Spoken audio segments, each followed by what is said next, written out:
تذکرہ امام حسین میں کربلا کے بعد کیا ہوا؟ جب سارے شہید ہو گئے، ان کی لاشوں پر گھوڑے دوڑائے گئے، تو جو لوگ قریب آبادیوں کے لوگ تھے وہ آئے، ان لاشوں کو سمیٹا، کتنوں کو تو انہوں نے دفن کیا اور مولا حسین کو دفن کیا۔ اب بیویاں خیمے میں تھیں، قیدی بنائی گئیں۔ سیدہ زینب فاطمہ زہرا کی سگی بیٹی ہیں، حسین ابن علی کی سگی بہن ہیں، زوجات امام حسین ہیں، بی بی سکینہ ہیں۔ السلام علیکم دوستو، ہم آپ کے لیے لے کر آئے محرم کا بہت ہی اچھا بیان، سنے گا تو انشاءاللہ نفع ہوئے گا۔ چلتے ہیں بیان کی طرف۔ اس خیمے میں چند عورتیں رہ گئیں اور بیمار زین العابدین ہیں۔ یزیدی لشکر کی طرف سے لوگ آئے اور کہا کہ اپنے ہاتھ آگے بڑھاؤ۔ ہاتھ آگے بڑھائے گئے تو ان کو ہتھکڑیاں ڈال دی گئیں۔ رسول اللہ کے گھر والوں کو ہتھکڑیاں ڈال کر باہر نکالا گیا، خیمے اجاڑ دیے گئے۔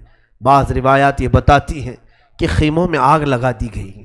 جب خیمے جل گئے، شام کا وقت تھا، مغرب کے بعد یہ لٹا ہوا تاخت و تاراج قافلہ کوفہ کی طرف جا رہا تھا۔ کربلا سے اب یہ کوفہ جا رہے تھے، لیکن ظالموں نے جتنے شہید ہوئے تھے ان کے سر سنبھال کر رکھے تھے۔ امام حسین ابن علی کا سر لے لیا، عباس علمبردار کا سر لے لیا، اور علی اکبر امام قاسم کے سر کاٹ کر لے لیے۔ سارے سروں کو انہوں نے، اس لیے کہ اس وقت ثبوت پیش کرنے کے لیے سر دکھانے پڑتے تھے کہ ہم نے ان کا قتل کیا ہے، اب سروں کو انہوں نے نیزوں میں ڈال دیا اور سروں کو لے کر نیزوں سے چلنے لگے۔ یہ سفر ان کا شروع ہوا، کوفہ کی طرف چلے۔ کیا ہے، ایک بڑی بات مجھے یاد آتی ہے۔ مولا حسین کی ایک کنیز تھی جس کا نام بی بی شیرین بتایا گیا ہے۔ وہ سیدہ فاطمہ زہرا رضی اللہ تعالیٰ عنہ کی بھی خدمت کر چکی ہیں۔ بی بی شیرین، اس کو حضرت امام حسین نے آزاد کر دیا تھا۔ وہ کہتی تھی کہ میں آزاد نہیں ہونا چاہتی ہوں۔ کہا تھا کہ تو بڑھاپے کو پہنچ چکی ہے، تجھے ہم نے آزاد کر دیا۔ اور اس کے بعد مولا حسین نے جب یہ مدینہ طیبہ میں تھے، بی بی شیرین کو کہا تھا کہ تو آزاد ہے، جا، بہت سارا مال دیا تھا اور جمع کر کے کہا تھا کہ تو چلی جا، اپنی بقیہ زندگی آرام سے گزار۔ تو کہتی ہے ایک شرط ہے میری، میں اس شرط پر جاؤں گی۔ امام حسین ابن علی نے پوچھا کہ ہم نے تجھے کسی چیز سے روکا نہیں، منع نہیں کیا، کیا چیز تو چاہتی ہے؟ بی بی شیرین نے کہا تھا کہ مولا حسین، بس چاہتی ہوں کہ میں گھر بنا لوں، گھر میں رہوں، ایک بار آپ اپنے قدم رکھ دینا، ہم غریبوں کے گھر پر ایک بار آپ تشریف لے آئیں، میری وہ معراج ہو جائے گی۔ امام حسین نے کہا بس اتنی سی بات، ہم تو غریبوں کے گھر روز جانا پسند کرتے ہیں، ہم روز جانا پسند کریں، جا ٹھیک ہے تیرے گھر ہم آئیں گے۔ اور بی بی شیرین نے کہا نہیں مولا، میری ایک درخواست یہ ہے کہ آپ اپنے خاندان کے ساتھ آئیں گے، اپنے شہزادوں شہزادیوں عورتوں کے ساتھ آئیں گے۔ مولا حسین نے ساری عورتوں سے کہا دیکھو بی بی شیرین کہتی ہے اس کے گھر دعوت ہے، ہم سب آئیں گے۔ اور اس کو بطور مسکراتے ہوئے آپ نے فرمایا بی بی شیرین، ایسا نہ ہو کہ ہم آئیں اور تو پہچان ہی نہ سکے، ایسا نہ ہو کہ تو پہچان ہی نہ سکے۔ قدموں میں گر گئی، کہا کہ میں آپ کے گھر کی کھائی ہوئی، میں آپ کی پروردہ، کبھی آپ کو نہ پہچانوں، ایسا کیسے ہو سکتا ہے؟ وہ خاتون گئی، کوفہ کے قریب ایک چھوٹی سی بستی میں گھر بنایا، بڑا اچھا سا گھر بنایا، اور اس کی بستی والے بھی اس کی بڑی عزت کرتے تھے کہ یہ فاطمہ کے گھر کام کی ہوئی عورت ہے، حسین ابن علی کے گھر کام کی ہوئی عورت ہے۔ وہ ہر گھر میں جاتی تھی، بستی والوں سے کہتی تھی لوگوں دیکھنا میں نے گھر بنایا اور پیغام بھیج دیا ہے، فاطمہ کے لاڈلے شہزادے رسول امام حسین نے مجھے وعدہ کیا ہے ایک بار وہ میرے گھر تشریف لائیں گے۔ بستی والے کہتے تھے کیا تیری قسمت ہے کہ تیرے گھر مولا حسین آنے کی بات کر چکے ہیں، رسول اللہ کا شہزادہ تیرے گھر آئے گا۔ سب اس کی گاؤں میں بڑی عزت تھی، لوگ کہتے تھے کہ اس کی بات پر حسین آنے والے ہیں۔ ایک بار جیسے ہی بی بی شیرین کو خبر ہوئی کہ امام حسین مدینہ سے مکہ نکل چکے ہیں اور مکہ سے کوفہ آنے والے ہیں، جیسے ہی یہ خبر ملی تو اس نے پیغام بھجوایا اور پھر اپنے گھر کو رنگ و روغن کرنا شروع کر دیا اور کمرے سجائے کہ مولا حسین کا قافلہ آ رہا ہے اور کوفہ جانے والے ہیں اور میرے گھر پر ٹھہریں گے۔ جنگ کی کوئی خبر ہی نہیں تھی۔ گاؤں والوں کو جیسی اطلاع ہوئی گاؤں کے سارے لوگ اس کے ساتھ مل گئے. پورے گاؤں میں سارے لوگ گھروں کی تیاریاں کر رہے تھے اور سب لوگ روز انتظار کرتے. بی بی شیریں پہاڑ کے ایک چوٹی پر صبح سے شام تک بیٹھتی, ہر آنے جانے والے قافلے والے کو دیکھتی جو مکہ سے کوفہ کے لیے آ رہا ہے جا رہا ہے, دیکھتی, انتظار کرتی. اس میں امام حسین اپنے گھر والوں کے ساتھ آنے والے نہیں آئے. کئی دن گزر گئے اور اسی زمانے میں ایک رات ایسی آئی کہ اس کے گھر ایک عورت آئی. کہا بی بی شیریں اٹھو جلدی. کہا کیا؟ کہ حاکم بصرہ ابن زیاد کا لشکر بہت بڑا لشکر ہے اور وہ لشکر باہر آیا ہوا ہے, تیرا بڑا گھر ہے, وہ چاہتے ہیں کہ آج کی رات تیرے گھر میں گزارے. کہا کون لوگ ہیں, کیوں آئے ہیں؟ کہا سنا ہے کہ ایک باغی نے بغاوت کی تھی اور اس کا سر کچل دیا گیا, اسے مار کر کے اس کا سر لایا گیا ہے اور اسی کو دمشق امیر المومنین یزید کے پاس لے جایا جا رہا ہے. بی بی شیریں نے کہا پتہ نہیں کون سا باغی تھا, کس نے بغاوت کی تھی, کس سے جنگ ہوئی تھی, خبر نہیں ہے. بہرحال اگر حاکم کا قافلہ گھر کے دروازے پر کھڑا ہے تو میں دروازہ کھول دیتی ہوں. دروازہ اس نے کھولا. بہت سارے رات کا وقت ہے, شہزادوں کے سر نیزوں پر لٹکے ہوئے ہیں. حسین ابن علی کا چہرہ دھول میں اٹا ہوا تھا, زلفیں چہرے پر آئی ہوئی تھیں. بیویاں سب باندی بنا کر لائی گئی تھیں اور سب جکڑی ہوئی تھیں, چہرے ان کے بالوں سے ڈھاکے ہوئے تھے. اس خاتون نے دیکھا اور کہا ہائے ہائے افسوس, قیدی آئے ہیں میرے گھر. مولا حسین کہتے تھے قیدیوں کے ساتھ اچھا سلوک کیا جائے, قیدیوں کے ساتھ اچھا سلوک کیا جائے. اس نے اپنے گھر میں اندر داخل کیا, جو حاکم جو اس کے سپہ سالار تھے ان سب کو اندر بلایا, رات گزارنے کا مقام دیا, جگہ دیا, اور یہ بیویوں کو صحن کے باہر ہی چھوڑ دیا گیا, ان کو اندر نہیں لایا گیا. اور اس خاتون نے کہا ان قیدیوں کو بھی تو لاؤ, میرا گھر کافی بڑا ہے, میں اندر سلا لوں گی. اسے اب تک یہ خبر نہیں تھی یہ لٹا ہوا قافلہ ہے کس کا, آخر یہ لٹا ہوا قافلہ کس کا آیا ہے. رات کے وقت اس نے کھانا بنایا, سارے فوجیوں نے کھانا کھا لیا. تو بی بی سے کہا ان قیدیوں کو کھانا مت دینا, وہ کھانے کے مستحق نہیں ہے. اس نے چلا کر کے کہا دیکھو ہمارا دستور یہ ہے کہ میں فاطمہ کے گھر کام کر چکی ہوں, وہاں فاقے تو رکھتے تھے لوگ, گھر میں فاقہ تو ہوتا تھا, لیکن باہر آنے والے مہمان کو بھوکا نہیں رکھا جاتا, وہ چاہے قیدی ہوں باغی ہوں جس طرح کے ہوں, مجھ سے جو بن سکے گا میں کھلاؤں گی. اس نے کھانے بنائے اور اس کے بعد لے کر کے آئی, اور اس کے بعد کھانا جب سیدہ بی بی زینب کے پاس رکھا تو بی بی زینب نے اپنے دونوں ہاتھ دکھائے جو پیچھے بندھے ہوئے تھے. اس خاتون نے بی بی شیریں نے کھولا اور ان کے بالوں سے چہرہ ڈھکا ہوا تھا, اور اس نے کھانا پروسا کہ کھا لو بیویوں کھا لو. تو بی بی زینب نے پکار کر کے اپنے بھائی کا نام لیا, یا حسین ابن علی. تو بی بی شیریں چونک اٹھی, یہ نام تو کیوں لے رہی ہے, یہ نام تو میرے آقا کا ہے جس کی میں باندھی تھی, میں خدمت گزار تھی, یہ نام تو کیوں لے رہی ہے. بی بی زینب کہتی ہے بی بی شیریں کیا ہم نے تجھے پہچان لیا, بابا نہیں کہتے تھے کسی دن ہم گھر پر آئیں اور تو پہچان ہی نہ سکے. یہ جو اونچے نیزے پر سر دکھ رہا ہے تیرے آقا مولا حسین کا سر ہے, اور یہ علی اکبر کا سر ہے, یہ قاسم کا سر ہے. بی بی زینب پکارتی گئی. بی بی شیریں نے دیکھا اور پکار کر کے کہا مولا کیسی مہمان نوازی کا وقت تم نے دیا, کیا اس طرح بھی کوئی مہمان بنتا ہے کسی کے گھر. اور یہ کہتی ہوئی غش کھا کر گر پڑی, اس پر پانی ڈالا جاتا, وہ اٹھتی پھر غش کھا جاتی, بے ہوش ہو جاتی. سچ کہا تھا مولا حسین نے, اے بی بی شیریں ہم تو وعدہ کیے ہیں آ کر رہیں گے, کہیں ایسا نہ ہو کہ تو پہچان ہی نہ سکے. سچ کہا تھا مولا حسین, آپ اس حالت میں میرے گھر آئے کہ میں پہچان نہ سکی, کیونکہ وہم و گمان میں بھی نہیں تھا کہ فاطمہ کے لاڈلے کا کٹا ہوا سر کبھی گھر آ سکتا. وہ غش کھا کر کے گر گئی. روایات میں ہے صبح جب اٹھا لوگوں نے, فوجیوں نے اٹھ کر کے دیکھا تو بی بی شیریں کا جسم ٹھنڈا پڑ چکا تھا, اس کی روح نکل چکی تھی. غم حسین میں لوگوں کی جانیں چلی گئی. یہاں آج دو آنسو ہمارے نکلتے ہیں تو لوگ ہمیں بولتے ہیں غم حسین میں لوگوں کی روح نکل گئی. جو اصلی محبت کرنے والے تھے وہ دنیا سے ہی رخصت ہو گئے. مولا حسین کی محبت کرنے والی بی بی شیریں دنیا میں نہیں رہی. کہا آخری جملے اس کے یہ تھے، گھر بڑی آن شان سے اس لیے بنایا تھا کہ ایک بار مولا قدم رکھیں گے. اب انہوں نے قدم رکھ دیا تو اب جینے میں کوئی مزہ نہیں ہے، اب میری زندگی کی تمنا پوری ہو گئی ہے.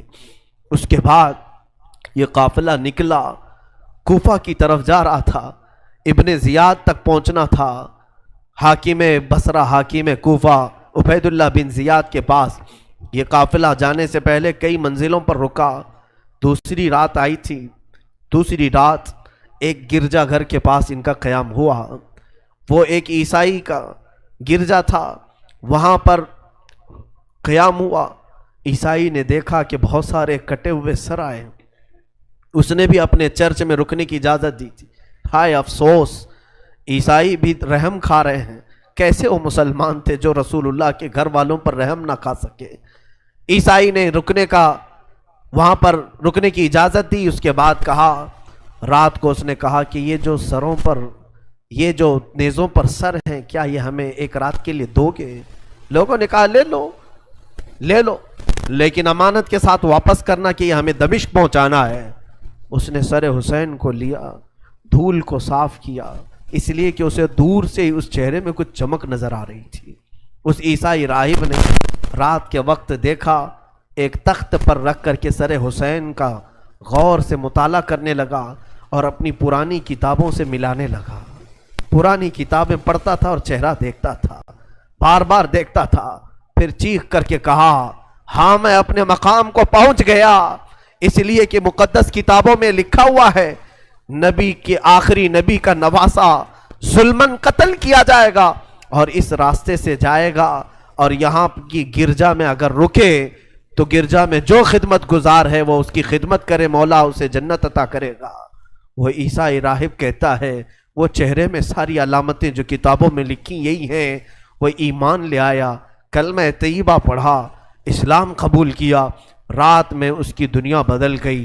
میرے عزیزو، اسی کو کہا جاتا ہے اسلام زندہ ہوتا ہے ہر کربلا کے بعد. حسین کے انتقال کے بعد بھی اسلام پھیل رہا، ایمان دوسروں کو بانٹ رہے ہیں. صبح تک اس گرجا میں رکے، پھر دن پورا گزارے اور شام کے وقت ٹھنڈے وقت میں کوچ کرنے کا ارادہ کیا. اور سر امام حسین جو ان لوگوں نے نیزے پر لیا تھا اس کو ایک جگہ گاڑ دیا، اور اس کے بعد اپنے پانی وغیرہ کے استعمال کے بعد قافلے کو کوچ کرنے کا حکم دیا. قافلہ آگے چلا، لیکن جو فوجی آتا سر حسین کو اٹھانے کے لیے نیزے پر، وہ تو ہلکا ہو چکا تھا لیکن وہ زمین میں ایسا گڑ چکا تھا کہ اٹھتا نہیں تھا، کسی سے ہل نہیں رہا تھا. بہت لوگوں نے کوشش کی. پھر آ کر کے انہی ظالم یزیدیوں نے بی بی زینب سے کہا، اے خاتون، یہ تمہارے بھائی کا سر زمین پر ایسا جمع ہوا ہے، ہٹتا نہیں ہے، آگے بڑھنا ہے ہمیں، یہ ہٹتا نہیں ہے. بی بی زینب نے غور سے دیکھا اور کہا، قافلے میں دیکھ لو سب ہیں یا نہیں، قافلے میں سب ہیں یا نہیں. دیکھا گیا تو بی بی سکینہ قافلے میں نہیں تھی، قافلے میں موجود نہیں تھی. بی بی زینب نے کہا، وہ میرا غیور بھائی ہے، اپنے خاندان والوں کو چھوڑ کر کہیں جاتا نہیں تھا، اپنی بچی کا غم ہوگا، آگے نہیں بڑھتا، تلاشو سکینہ کہاں ہے. لوگوں نے ڈھونڈنا شروع کیا. پہاڑ کی ایک چھوٹی سی چوٹی پر وہ بیٹھی ہیں اور ایک خاتون کی گود میں بیٹھی ہیں. کوئی ایک خاتون ہے، اسے سہلا رہی ہے، تھپکیاں دے رہی ہیں. بی بی سکینہ 9 سال کی عمر میں ایک بڑی معزز خاتون کی گود میں ہچکیاں لے لے کر رو رہی ہیں اور کچھ باتیں کر رہی ہیں.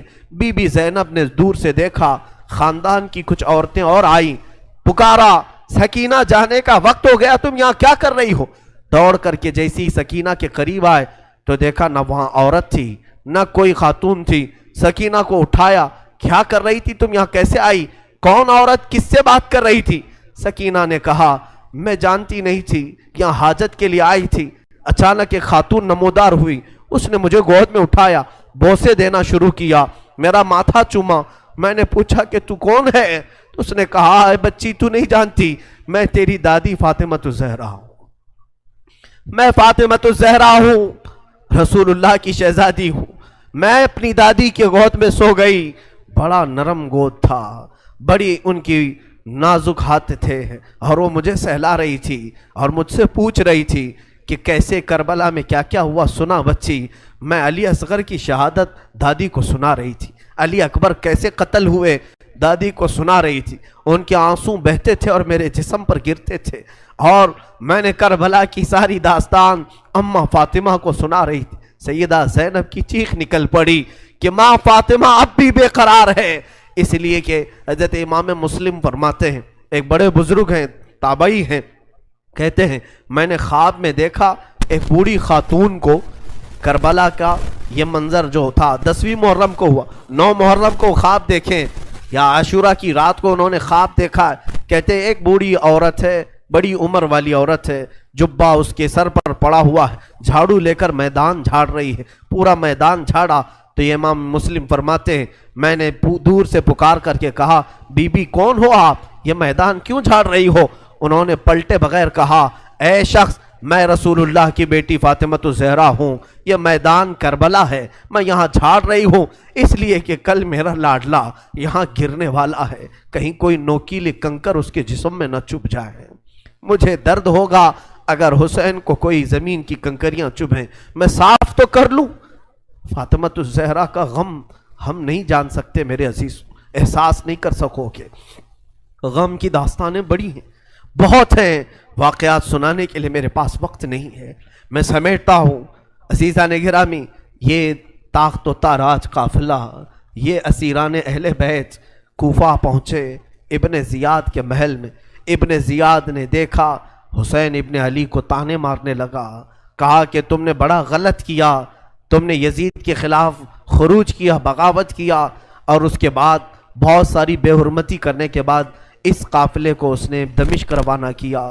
دمشق ملک شام کی راجدھانی، آج بھی ملک شام میں جس کو انگلش میں دمسکس کہا جاتا ہے، دمشق ہے وہ اصل۔ دمشق میں جب یہ قافلہ پہنچنے لگا وہاں کے حالات الگ تھے، بازار شام پر لعنت ہو، بازار شام پر کا برا ہو، وہاں شام کا بازار سجایا گیا تھا، گھر گھر وہاں سجائے گئے تھے، اور لوگوں میں یہ جشن کا ماحول تھا کہ آج باغیوں کے سر لائے جا رہے ہیں اور قیدیوں کو جکڑ کر کے ملک شام خلیفہ وقت یزید کے دربار میں پیش کیا جا رہا ہے۔ لوگ چھتوں پر چڑھ چکے تھے یہ منظر دیکھنے کے لیے، یہ علم جو اٹھا کر کے آ رہے تھے لوگ قافلے یزید میں، یزیدی لشکر جو کوفہ سے دمشق داخل ہو رہا تھا، دمشق کے دروازے پر یہ قافلہ پہنچا ہے، سر امام حسین کو نیزے پر لے کر، علی اکبر، امام قاسم، عباس کا سر لے کر یہ لوگ پہنچے ہوئے ہیں۔ ابھی ملک شام کے بازار میں دیکھا اچانک طبلے بجنا شروع ہو گئے، ڈھولوں کی آوازیں بلند ہو گئی، باجے شروع ہو گئے اور بہت زیادہ بانسریاں بجنے لگیں، اور اس جشن کے ماحول میں اس قافلے کو لایا جا رہا ہے۔ آگے لوگ ناچتے ہوئے جا رہے ہیں، کھیلتے ہوئے جا رہے ہیں کہ فتح مبین یزید کا اچھا ہو، جے جے کار لگ رہی تھی۔ خاندان اہل بیت کو قیدی بنا کر کے لایا گیا ہے۔ میرے عزیزوں، اس خاندان اہل بیت کے ساتھ وہاں جو معاملات ہوئے، کئی لوگ تھے جو دیکھنے کے لیے دور دور سے آئے تھے۔ ایک صحابی ہیں، وہ کہتے ہیں میں تجارت کے لیے گیا تھا تو مجھے خبر ہوئی کہ آج اہل بیت کا قافلہ یہاں آ رہا ہے، تو میں دوڑتا ہوا پہنچا، اور جیسے ہی میں نے دیکھ کر کے میں ضبط نہ کر سکا، وہ چہرہ آج نیزے پر تھا جو کبھی میرے مصطفیٰ کے کندھے پر ہوا کرتا تھا۔ وہ صحابی کہتے ہیں ان کے لبوں پر میرے آقا اپنے ہونٹ رکھا کرتے تھے، ان کی گردن کو سونگھا کرتے تھے۔ وہ حسین کی گردن کو انہوں نے تلوار سے الگ کیا ہوا تھا اور نیزے پر لا رہے تھے۔ وہ صحابی دوڑتے ہوئے آئے، کہا میری زندگی کا برا ہو، میں حسین کا ساتھ نہیں دے سکا، میں حیدر کے گھر والوں کا ساتھ نہیں دے سکا۔ بچیاں تھیں جو قیدی بنا کر لائی گئی تھیں، دوڑ کر کے وہ صحابی آئے اور بی بی سکینہ کے پاس آئے، ننھی سی 9 سال کی عمر کی بچی بھی قیدی بن کر آئی، دوڑ کر کے ساتھ قریب آئے، پوچھا کہ بچی میں تمہارے غم میں برابر کا شریک ہوں، میں بھی تمہارے غم میں ساتھ ہوں، اہل بیت کا میں وفادار ہوں۔ انہوں نے توجہ نہیں کی، اس لیے کہ بی بی سکینہ کہتی ہیں ہم تو دنیا سے مایوس ہو چکے تھے، ہم نے کٹنے کے وقت کسی کو آتے ہوئے نہیں دیکھا، اب تماشا دیکھنے کے لیے بہت سارے لوگ آتے ہیں، توجہ نہیں کی۔ اس صحابی رسول نے آگے بڑھ کر کہا کہ اے سکینہ میں تجھے جانتا ہوں، تو حسین کی بیٹی ہے، تو فاطمہ کی لاڈلی ہے، تو شیر خدا کے گھر کی شہزادی، بتا کوئی حاجت ہو، کچھ کھانا پانی کوئی چیز۔ اللہ اللہ، یہ بھوکے اور پیاسوں نے کبھی کھانا کسی سے نہیں مانگا۔ پوری داستان کربلا سننا، کبھی انہوں نے روٹی نہیں مانگا، ہاں پانی ضرور مانگا ہے۔ پانی مانگنا انسانیت کے لیے عیب نہیں، روٹی مانگنا محتاجی کی علامت ہو سکتی ہے۔ بی بی سکینہ نے کہا کہ بڑی حاجتیں پوچھ رہے ہو، کیا میری حاجت پوری کرو گے؟ کہا بتاؤ بچی، میں اپنی طرف سے جو ہو سکے کروں گا، میرے پاس پیسے ہیں، مال ہے، میں اس سے جو چاہے کروں گا۔ بی بی سکینہ نے صرف ایک درخواست کی کہ میرے نانا کے صحابی، بس اتنا کام کر لو کہ یہ جو اونچے نیزے پر میرے بابا کا سر ہے، حسین ابن علی کا، اس سر کو تھوڑا آگے بڑھا دو، یہ جو جلوس میں جا رہا ہے آگے بڑھا دو۔ ہمارے گھر کی بچیاں غور سے سنیں، میرے گھر کی عورتیں کان کھول کر کے سنو، 9 سال کی بچی کیا خواہش ظاہر کر رہی ہے۔ کہا اگر وہ نہیں بڑھتے ہیں تو انہیں پیسے دے، وہ انعام دے کر آگے بڑھاؤ۔ اس صحابی نے پوچھا کہ اس سر کو تمہارے قریب رہنا اچھا ہے، تمہارے قریب رہنا اچھا ہے، آگے کیوں بڑھانا چاہتی ہو؟ بی بی سکینہ نے کہا اس لیے کہ لوگوں کا جلوس بابا سر کو دیکھنے کے لیے آ رہا ہے، اور سارے دیکھنے قیدی بنا کر کے لائے گئے تھے۔ بیمار زین العابدین حسین ابن علی رضی اللہ تعالیٰ عنہ کے شہزادے، وہ قیدی بنا کر لائے گئے تھے۔ ایک صحابی وہاں پر حاضر ہوئے، کہا کہ کوئی حاجت ہو تو بیان فرمائیں، ہم آپ کے غم میں شریک ہیں۔ حضرت امام زین العابدین نے کوئی توجہ نہیں کی، یہاں تک کہ ایک سپاہی یزید کا ایسا تھا جو تھیلا بھر کر کے پتھر لے کر چل رہا تھا، تھیلا بھر کر پتھر لے کر چل رہا تھا، اور وہ باہر کھڑے ہوئے لوگوں میں پتھر بانٹتا تھا کہ کچھ پتھر تم لوگ برسا ہو۔ ملک شام میں جانے کے وقت کچھ لوگ وہاں صدقے کی کھجوریں پھینک رہے تھے اس اہل بیت کے گھرانے پر، اور کچھ لوگ پتھر برسا رہے تھے۔ یزید کے یہ مخالف لوگ ہیں، باغی لوگ ہیں، ان کے دلوں میں یزید کی محبت تھی، بنو امیہ کے وفادار لوگ تھے۔ اس قافلے پر کچھ لوگوں نے پتھر برسائے، وہ قافلہ اب اور کتنے زخم اٹھاتا، اب ان کو چھوڑا کیا تھا، لوگوں نے سارے زخم تو دے دیے تھے۔ امام زین العابدین نے اس صحابی سے کہا کہ دیکھو یہ پتھر برسا رہے ہم پر۔ وہ صحابی نے تلوار کھینچ لی اور اس کو قتل کرنے کا ارادہ کیا، آپ نے منع کیا، رک جاؤ رک جاؤ، اس لیے کہ بہت سارے قتل میں نے اپنے بابا کے دیکھے، اور وہاں کوئی بھی اپنی تلوار لے کر ہمارے مدد کے لیے نہیں آ سکا۔ امام زین العابدین کا یہ لٹا ہوا قافلہ یزید کے دربار میں لایا گیا، اور سر امام حسین کو ایک تشت میں رکھ کر پیش کیا گیا۔ یزید اپنے ہاتھ میں چھڑی لے کر مولا حسین کے لبوں پر مارتا تھا اور کہتا تھا حسین تمہاری جوانی ختم ہو گئی، کاش تم میری بیعت کر لیتے تو تم زندگی سے ہاتھ نہیں دھوتے، اور کبھی میں نہیں چاہتا کہ تمہارا قتل ہو جائے۔ اس نے جھوٹے الفاظ میں لوگوں کو اس طرح ورغلایا۔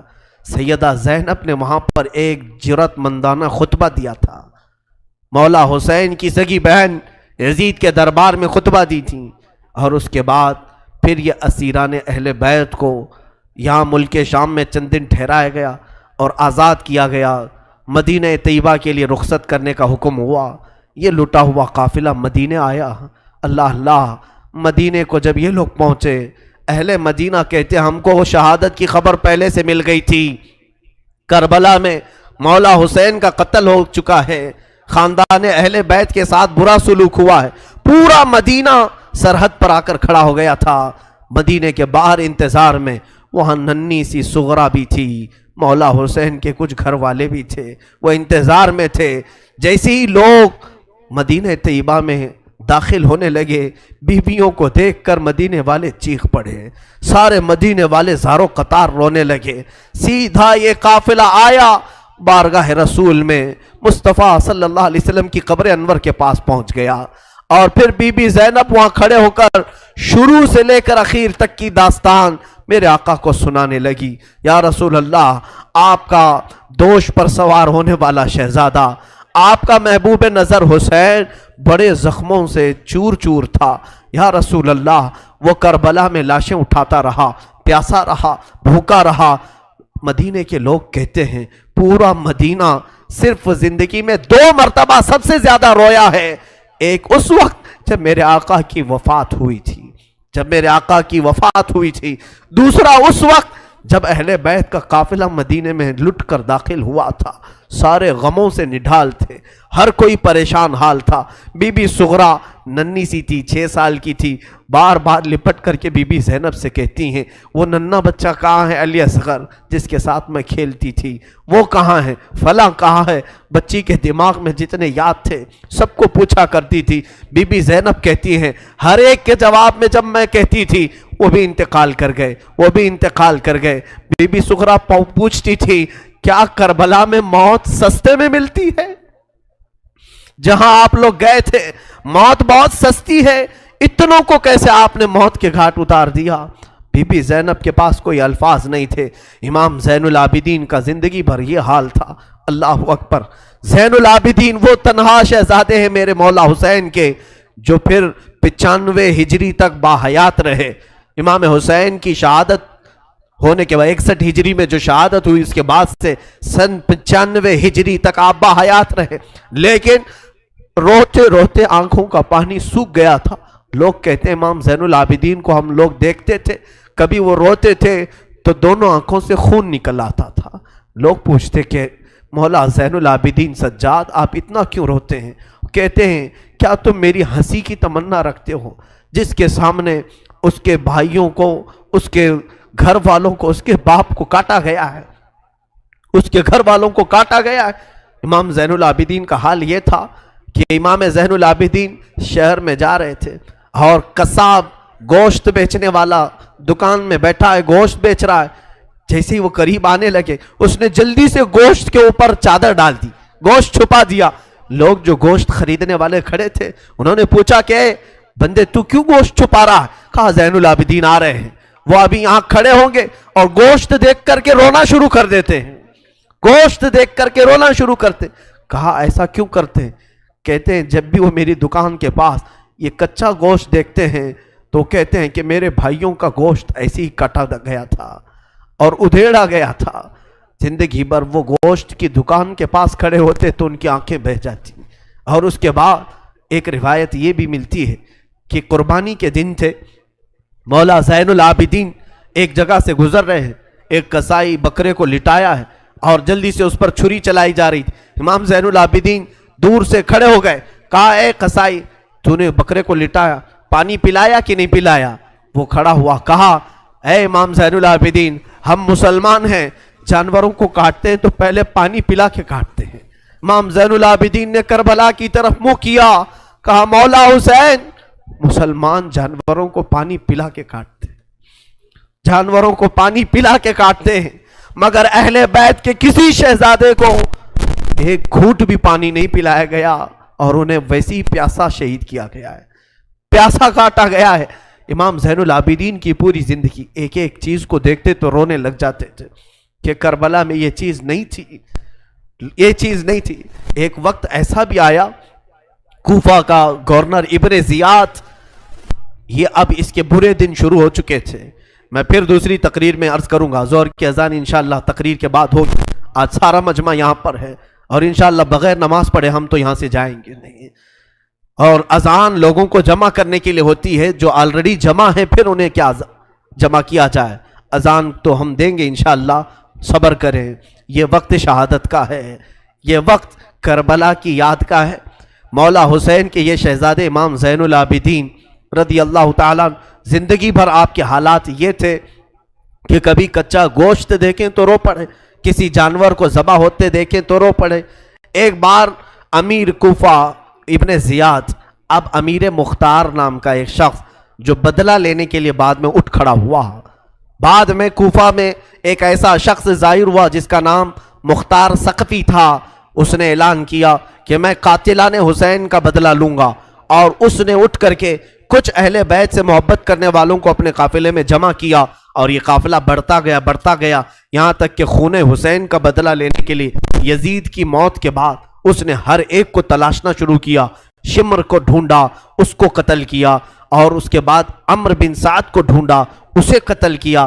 عبید اللہ بن زیاد جو کوفہ کا حاکم تھا، جو جڑ تھا اس فساد کا، اسے ڈھونڈا، اور اس کے بعد 22,000 کا جو لشکر تھا اس میں سے کسی ایک کو بھی اس نے زندہ نہیں چھوڑا، ایک کو بھی نہیں.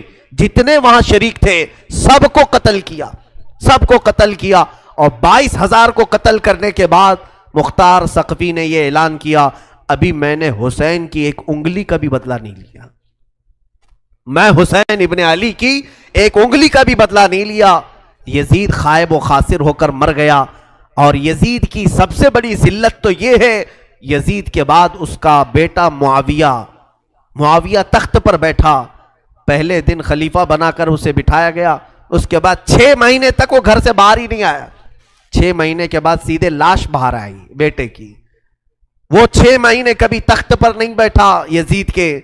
لوگ کہتے تھے کہ معاویہ آپ یزید کے جانشین ہیں، وہ نیک شہزادہ تھا. دیکھیں اللہ کی مصلحت کیسی، صحابی کے پیٹ میں یزید پیدا ہوا، یزید کے پیٹ میں معاویہ، پھر اچھا شہزادہ پیدا ہوا، نیک تھا.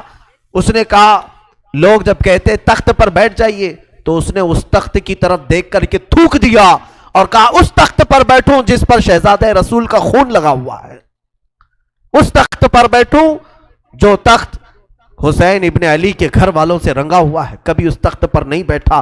اس کی یزید کی سب سے بڑی ذلت تو اسی پہ ہے کہ اس کا خود کا بیٹا اس کے تخت پر تھوک دیا، نہیں بیٹھ سکا.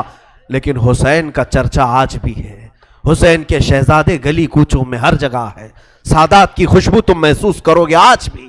حسین ابن علی کے یہ صاحبزادے زین العابدین جہاں پر رہ رہے تھے خیمے میں، تو ایک مرتبہ ایسا ہوا کہ ابن زیاد جان بچاتا ہوا بھاگتا ہوا نکل آیا، کیونکہ مختار ثقفی اس کے پیچھے لگ گیا تھا، اپنے سواریوں کو دوڑا دیا تھا اس کے پیچھے کہ عبید اللہ بن زیاد جہاں بھی ملے اسے پکڑ کر کے لاؤ، اسے پکڑ کر کے لاؤ.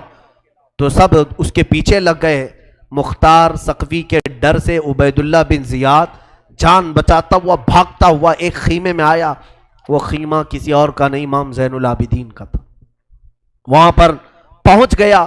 آپ قرآن پاک کی تلاوت میں مصروف تھے. مختار ثقفی کے ڈر سے آنے والا یہ عبید اللہ بن زیاد ہانپ رہا تھا، کانپ رہا تھا. امام زین العابدین نے سر اٹھا کر کے دیکھا، کیا بات ہے؟ کہا پیاس کی شدت ہے، اگر تمہارے پاس پانی ہو تو پلاؤ. امام زین العابدین نے فوراً کھٹوری بھری اور پانی دیا. اس نے پانی پیا اور پھر کہا اور پانی ملے گا. انہوں نے اور ایک کھٹوری بھری اور پھر پانی پلایا. اس نے پیا، 3 کھٹوریاں پانی پیا. عبید اللہ بن زیاد یہ سوچنے لگا شاید امام زین العابدین نے مجھے پہچانا نہیں ہوگا. اس نے کہا آپ مجھے نہیں پہچانے ہوں گے شاید. آپ نے چہرہ اٹھایا تو آنکھوں میں خون تھا، آنکھوں میں خون تھا. کہا اے ظالم، تجھے نہیں پہچانوں گا؟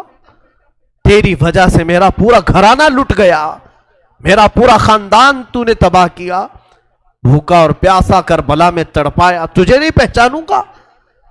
تو عبید اللہ بن زیاد بدبخت نہیں ہے؟ تو اس نے کہا جب آپ نے پہچانا تو پانی پلا رہے ہو. امام زین العابدین نے کہا جو تو نے ہمارے ساتھ سلوک کیا وہ تیری فطرت تھی، اور ہم نے جو سلوک کیا ہے یہ اہل بیت کی فطرت ہے، یہ اہل بیت کی شان ہے. ظالموں کے ساتھ بھی پانی پلانے کا سلوک. اسی لیے میرے عزیزو، آج اگر ہمیں کچھ آس ہے، امید ہے، تو رسول کے انہی شہزادوں سے کہ ہماری برائیاں 1000 ہوں گی، لیکن مجھے امید ہے کہ ان حسین ابن علی کے شہزادوں سے اگر قیامت کے دن ایک بار ہم کہہ دیں گے پانی، تو امید ہے کہ یہ اپنے نانا کے حوض کوثر سے ہمیں پانی ضرور پلائیں گے. تذکرہ کرو حسین کا، تذکرہ کرو اہل بیت کا اور علی کے شہزادوں کا. یقیناً حوض کوثر پر انہی کا قبضہ ہے. میرے آقا صلی اللہ تعالیٰ علیہ وسلم اپنے ہاتھ سے جسے چاہیں گے پانی پلائیں گے. ان کے گھر والوں کو ستا کر کے تم پانی قیامت کے دن کس منہ ہوگے، پیاس بجھاؤ گے؟ امام زین العابدین نے اس وقت بھی پانی پلایا. میرے عزیزوں، اس کے بعد ایسا نہیں کہ اسلام ختم ہو گیا. امیہ کی خلافت چلتی رہی. یزید کے بعد اس کا بیٹا معاویہ کے انتقال کے بعد پھر مروان حاکم بنا. مروان کی حکومت چلی، پھر اس کے بیٹے آئے تقریباً 90 ہجری تک، اور اس کے بعد 105 ہجری تک اسی امیہ خاندان نے خلافت کی باغڈور سنبھالی. اس کے بعد عباسی خلافت کا دور شروع ہوا، جو بنو عباس کہلائے وہ اہل بیت سے محبت کرنے والے تھے. اتنے زمانے تک بھی اہل بیت کے ساتھ برا سلوک ہوتا رہا. امیہ کے پورے جتنے خلفاء آئے انہوں نے اہل بیت کے ساتھ کوئی اچھا سلوک نہیں کیا. امام باقر کے ساتھ، امام جعفر صادق کے ساتھ، امام موسیٰ کاظم کو 12 سال تک قید میں رکھا گیا تھا، ان کو زہر پلایا گیا تھا، کوڑے مارے گئے تھے. یہ اماموں کے ساتھ برا سلوک تقریباً 100 سال تک چلتا رہا. اور ایسا نہیں، رسول کا گھرانہ آج بھی لٹانے پر قربان ہے. آج بھی اگر کوئی بات آ جائے تو دیکھنا رسول اللہ کی جو اصلی آل ہوں گے، اصلی اولاد ہوں گے، وہ قیادت کے لیے آگے بڑھیں گے اور اپنا سر بھی پیش کریں گے. ہندوستان کی فتح میں سلطان محمود غزنوی کے قافلے میں 2 شہزادے ایسے تھے کہ یہ قلعے کے پھاٹک پر، یہاں جب سلطان محمود غزنوی حملہ کے لیے آتے تھے، ہاتھیوں کو دوڑاتے تھے، اور جو قلعہ تھا یہاں ہندوستان کا جس کو فتح کرنا تھا، اس قلعے کے پھاٹک پر نوکیلے کیل لگے ہوئے تھے، ہاتھیوں کے سروں میں گھس جاتے تھے تو وہ ہاتھیاں چیخ کر کے پیچھے آ جاتی، قلعہ فتح نہیں ہوتا تھا. رات کو خواب میں محمود غزنوی نے دیکھا حضور پاک صلی اللہ علیہ وسلم تشریف لائے. محمود غزنوی بادشاہ ہے، پوچھا یا رسول اللہ ہندوستان فتح کیسے ہوگا؟ میرے آقا نے فرمایا تیری فوج میں میرے 2 شہزادے ہیں، ان سے مشورہ لے، وہ جو کہیں گے تو اس پر عمل کر. صبح اٹھا تو فوج میں دیکھا تو 2 آل رسول تھے، 2 نوجوان تھے. حاضر ہوا، کہا آپ میری فوج میں ہیں، میں نہیں جانتا تھا، آپ مجھے مشورہ دیں کہ کیا کرنا ہے. جانتے ہو دونوں شہزادوں نے کیا مشورہ دیا؟ پہلے وعدہ لیا سلطان جو ہم کہیں گے اس پر عمل کرنا ہوگا. کہا بالکل عمل کروں گا. کہا بات در حقیقت یہ ہے جب تم ہاتھیوں کو دوڑاتے ہو یہ قلعے کا پھاٹک توڑنے کے لیے، اس قلعے پر نوکیلے کیل لگے ہوئے ہیں، وہ ہاتھیوں کے سر میں گھس جاتے ہیں، اس وجہ سے ہاتھی توڑ نہیں پاتے. کل صبح جب حملے کے لیے تم ہاتھیوں کو تیار کرو، ایک کام کرنا، ایک ہاتھی کے سر پر مجھے باندھنا، دوسرے ہاتھی کے سر پر میرے بھائی کو باندھنا. یہ دونوں شہزادوں نے کہا. محمود غزنوی تڑپ گیا، کانپ گیا، قیامت کے دن میں کیا جواب دوں، اور وہ منہ چھپا کر بھاگ آیا. دونوں شہزادے باہر آئے اور فوجیوں کو حکم دیا ہاتھیوں کے سروں پر ہمیں باندھا جائے. وہ خود انہوں نے ہاتھیوں کے سروں پر اپنے آپ کو باندھا. ہاتھی دوڑائے گئے اور ہاتھی دوڑ کر جیسے ہی قلعے کے دروازے پر ٹکر مارا اور وہ نوکیلے کیل انہی شہزادوں کے سینوں میں ایسے پیوست ہو گئے، اتنی تیزی سے چپ گئے کہ دونوں کی لاشیں انہی پھاٹک پر لٹکی رہ گئی اور وہ دروازہ ٹوٹ کر کے گر گیا اور ہندوستان میں اسلام کا پرچم لہرایا گیا تھا. یہاں پر بھی خون آل رسول ہے. میرے عزیزوں، یہ اہل بیت کے دم قدم سے ہم آج اسلام کی بہاریں دیکھ رہے ہیں. یہ سارا صحرا ان قربانیوں کو جاتا ہے. آج ہم نے تذکرہ امام حسین کیا. کچھ ذمہ داریوں کی بات اخیر میں کر جاؤں. آج جتنے بھی جوان یہاں حاضر ہیں میں حسین کا انہیں واسطہ دیتا ہوں، حسین کے لاڈلوں کا واسطہ دیتا ہوں.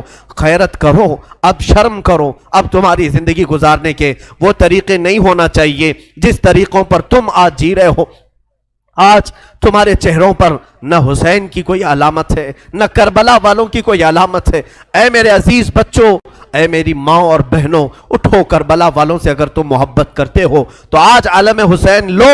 اور علم حسین کا نام پنجا نہیں بلکہ در حقیقت علم حسین قرآن مجید کا نام ہے. تم اپنے ہاتھوں میں اس مصحف پاک کو اٹھاؤ. کیا تم نہیں دیکھتے سر امام حسین بھی تلاوت کر رہا تھا جب دمشق کے بازار میں حسین کا سر لایا گیا تھا؟ اس وقت بھی لوگوں نے دیکھا نیزے کے اوپر سے امام حسین کے لبوں سے یاسین مبارکہ کی تلاوت کی آواز آ رہی تھی.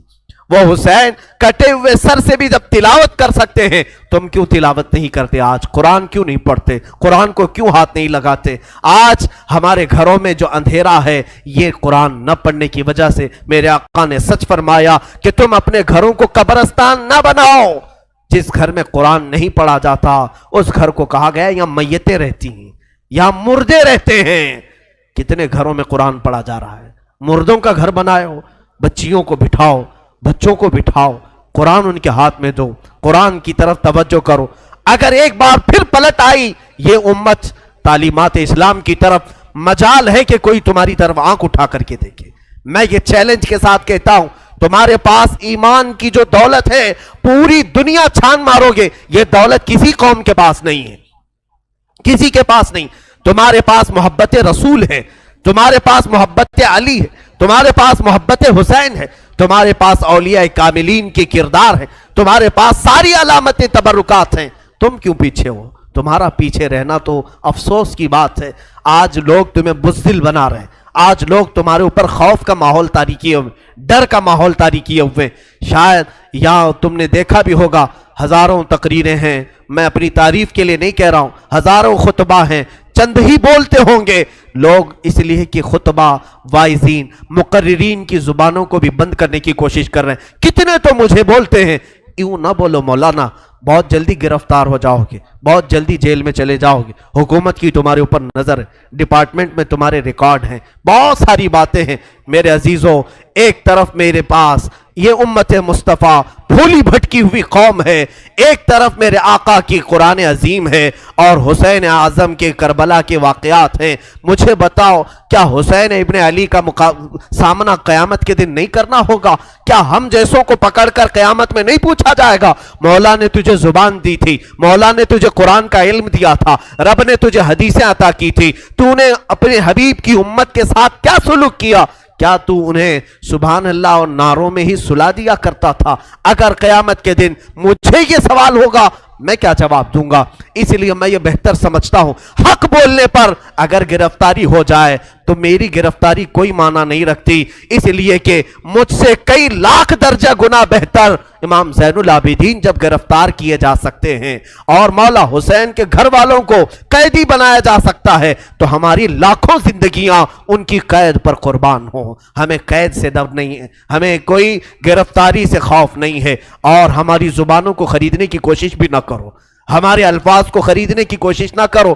اے مسلمانوں، میں جو بول رہا ہوں ایک بات یاد رکھنا، اگر لوگوں میں بدگمانی ہے میرے متعلق، بدگمانی کرتے ہو پیسوں کے لیے، مال کے لیے، یا میں اپنی فیلڈ بنانے کے لیے بول رہا ہوں، تم خام خیالی میں ہو۔ انشاءاللہ میں کس مقصد سے بول رہا تھا اور تم کس مقصد سے سن رہے تھے، آج میں صفائی نہیں دوں گا، کل بروز قیامت رسول اللہ کے سامنے فیصلہ ہو جائے گا، قیامت کے دن فیصلہ ہو جائے گا انشاءاللہ۔ میرا وجدان یہ کہتا ہے میں کہاں کھڑا رہوں گا اور تم کہاں کھڑے رہو گے، یہ قیامت کے دن ہی پتا چلے گا، قیامت کے دن پتا چلے گا۔ اگر میری بات آج آپ تک پہنچتی ہے تو عمل کی طرف آؤ، ہیلے بہانے نہ کرو۔ مجھے مارنا ہے مار لو، مجھے کوسنا ہے کوس لو، دو چار گالیاں مجھے دے لو اگر دل ٹھنڈا ہوتا ہے۔ میرے اخلاق برے ہیں، میرے اعمال برے ہیں، ہو سکتا ہے میں نکما ہوں، ہو سکتا ہے میں کم علم ہوں، ساری باتیں مجھے منظور ہیں، لیکن جس چیز کی طرف میں تمہیں دعوت دے رہا ہوں وہ دعوت کو ہلکا مت سمجھو، اس بیان کو ہلکا نہ سمجھو۔